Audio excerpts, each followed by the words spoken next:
हरे कृष्णा। कुछ और भगवान के बारे में चर्चा करेंगे आज। और कुछ कहना चाहूँगा, बड़ा आनंद आता है कहने में, बड़ा शांति मिलती है मुझे। तो आत्मा और संतुष्टि, आत्मा और संतुष्टि, इन दोनों में तात्पर्य क्या है, इसके बारे में जानते हैं। जिंदगी हंसाते हैं तो समझ लेना कि अच्छे कर्म का फल है, जब रुलाया तो समझ लेना अच्छे कर्म करने का समय आ गया है। ये दो बातें।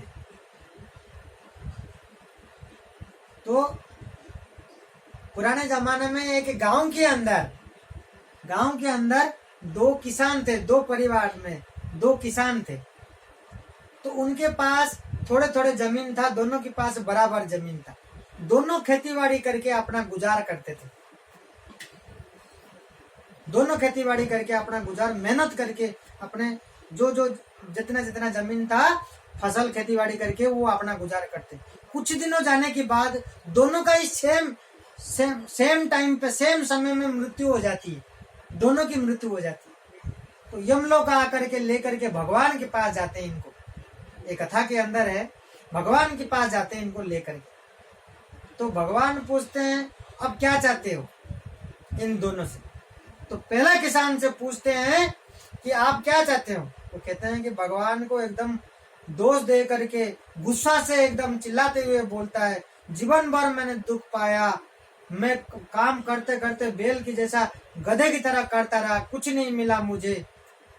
तो भगवान कहते हैं, मैं आपको पुनर्जन्म में आपको क्या बनाऊं, आप क्या बना दूं जो आपको खुशी मिलेगी। वो बोलता है कि मुझे इतना दे दो, पैसों इतना धन दौलत दे दो, मेरे को कमी नहीं पड़े मेरे पास। मैं किसी को कुछ देना नहीं चाहूंगा, दूंगा नहीं, मेरे पास इतना पैसा होना चाहिए। भगवान कहते हैं तथास्तु। दूसरे किसान से पूछते हैं कि आपको क्या करूं पुनर्जन्म में। वो सारे पूरी कहानी बताता है, हे प्रभु आपने मुझे जो जन्म दिया मैं बहुत खुश हूँ। मेरे पास जितना जमीन था उसमें फसल बना करके मैं मेरे परिवार को खिलाया पिलाया, मैं बहुत खुश हूँ, बहुत शांति हूँ, मैं क्या मांगू और आपसे।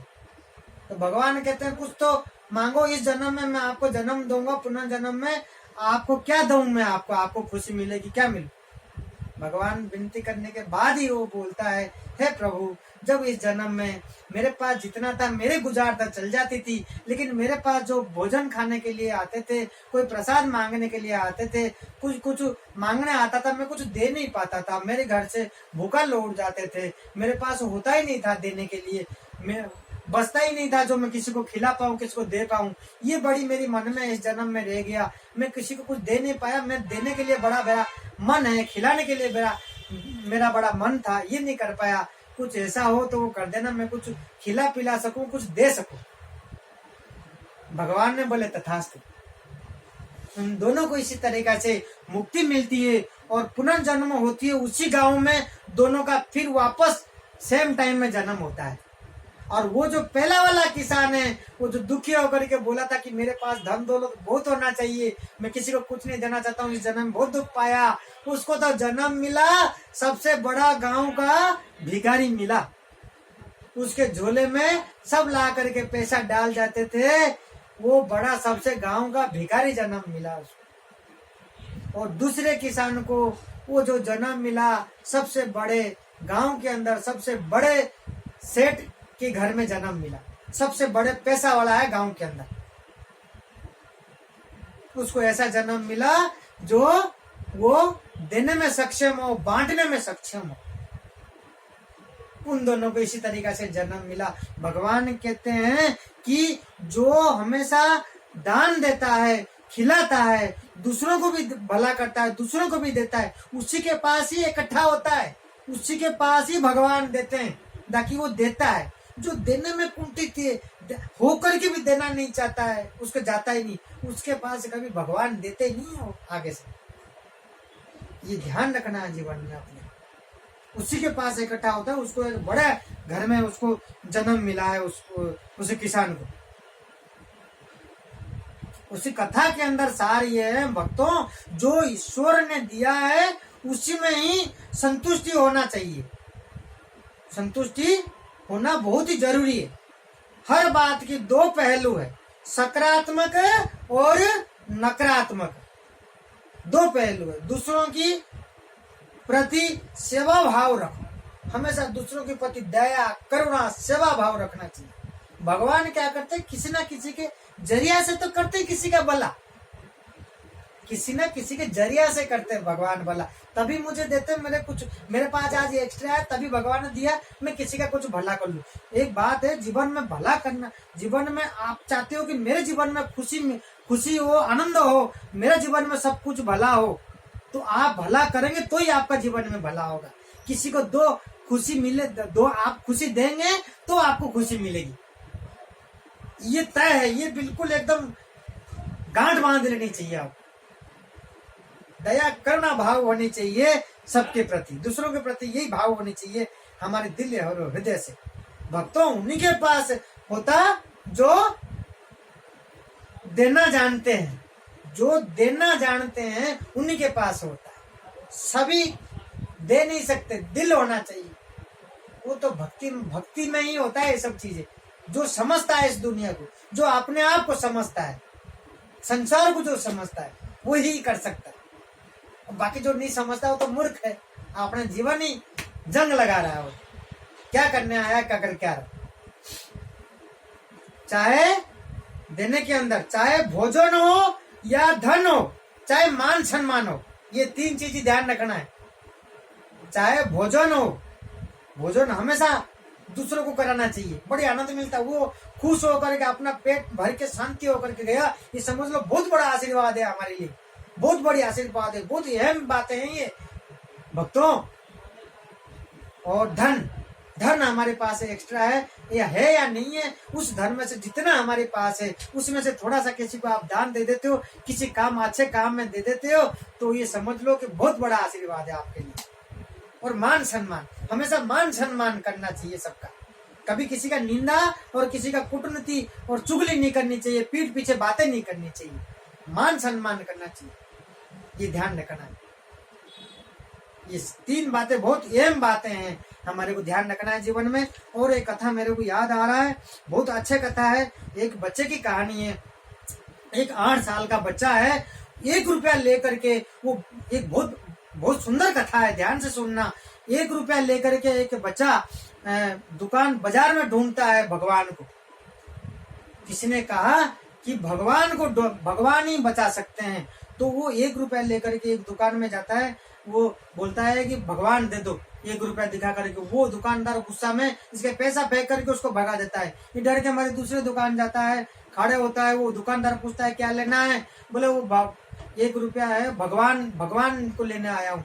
वो कुछ समझता ही नहीं है, वो भगवान क्या जानता ही नहीं है। 1 रुपया लेकर के भगवान ढूंढता, दुकान पे दुकान पूछते हुए जाता है, सब डांट करके भगा देते हैं। इसी तरीके से 40 दुकान जाता है। 40 दुकान जाने के बाद एक मतलब वृद्धा, मतलब उम्र हो चुका है, तो वो बैठे हुए थे। तो इसको देखते हुए वो पूछते हैं, तो आप उससे सवाल करते हैं, आप भगवान क्यों ढूंढ रहे हो। वो बच्चा सवाल ये पूछते ही इसको ऐसा मतलब मन में भाव में ऐसा लगा कि शायद हो सकता है इसी दुकान में भगवान मिल जाएंगे। तो इन्होंने पूछा, बोले क्यों ढूंढ रहे हो आप भगवान को, 1 रुपया लेकर के मिलेंगे भगवान, लेकिन क्यों ढूंढ रहे हो। तो पूछता है, तो ये क्या करते हैं, तो ये बताता है कि मेरी दुनिया के अंदर मेरा कोई नहीं है, मेरी माँ है, मेरी माँ बीमार है, अस्पताल के अंदर पड़ा है, एडमिट है। तो डॉक्टरों ने कहा इनको सिर्फ भगवान ही बचा सकते हैं। तो मेरे पास सिर्फ 1 रुपया था, मैं 1 रुपया को लेकर के भगवान को ढूंढ रहा हूँ। मेरी माँ को बचा सकता है, मुझे कौन खिलाएगा, मुझे कौन संभालेगा। वो बच्चा 1 रुपया लेकर के ढूंढने निकला। तो वो वृद्धा जो सोचते हैं कि हाँ मिलेगा कह करके उससे 1 रुपया लेते हैं। वो सोचते हैं 1 रुपया में सिर्फ 1 गिलास पानी हो सकता है। फिल्टर में से 1 गिलास पानी ला करके उस बच्चे को देते हैं कि ये पानी 1 गिलास ले जाओ, तो आइए आप 1 गिलास की पानी आपके माँ को पिला देना, आपके माँ ठीक हो जाएगी। ये सोचता है वो बच्चा, विश्वास के साथ वो गिलास की पानी अस्पताल लेकर के जाता है उसके माँ के पास। तो कुछ समय के बाद पूरी अस्पताल की जो सीनियर डॉक्टरों ने आते हैं ऑपरेशन करने के लिए, इसके माँ को ऑपरेशन करके ठीक करते हैं। उसके बाद एक लिफाफे के अंदर बिल आता है और उसकी बिल के अंदर पेड लिखा हुआ होता है और उसके माँ को प्राप्त होती है। उसका माँ देख करके हैरान होता है, उसमें लिखा हुआ है आपको धन्यवाद देने का, तारीफ करने की कोई जरूरत नहीं है। ये समझ लीजिए कि आपके मतलब मैं कुछ नहीं किया, मैं तो एक जरिया हूँ। आपके जो भी किया इस ईश्वर ने आपके भला किया, ये ईश्वर ने आपके रक्षा किया और आपको धन्यवाद और तारीफ देना है। आप अपने बच्चे को देना जो दृढ़ विश्वास रखते हुए उस 1 रुपये को लेकर के बाजार में ढूंढ निकला अपने भगवान को।